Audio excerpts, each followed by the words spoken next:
বাচ্চারাও দেখবে না, টিফিন বক্সে টিফিন অর্ধেক খেয়ে আসবে না যদি বানিয়ে ফেলেন এই রেসিপি। যেমন যত রকম সবজি আছে, বিনস, গাজর, ক্যাপসিকাম, এই সমস্তগুলোকে একটা গ্রেটারের মধ্যে অর্ধেক গ্রেট করে নিলাম। এরপর আটা, সামান্য সুজি আর একটু চালের গুঁড়ো দিয়ে এই গ্রেট করা সবজিগুলোকে এর মধ্যে দিয়ে একটু লবণ, একটু হলুদ, সামান্য পরিমাণ চিনি, একটু আদা এর মধ্যে ঘষে দিলাম।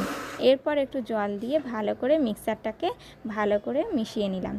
ঠিক এই রকমভাবে ব্যাটারটা গুলে নিয়েছি। এরপর তাওয়াতে একটু ঘি গরম করে নিচ্ছি আর এটাকে প্যানকেকের মতন অল্প অল্প করে, আপনার তাওয়াটা কীরকম বড় থাকে সেই বড় অনুযায়ী 2 থেকে 3টে একসঙ্গে দিয়ে দিতে পারেন। এরপর উল্টিয়ে পাল্টিয়ে এর মধ্যে একটু চিজ দিয়ে এবার এই চিজটাকে ফোল্ড করে দেবো ঠিক এইভাবে।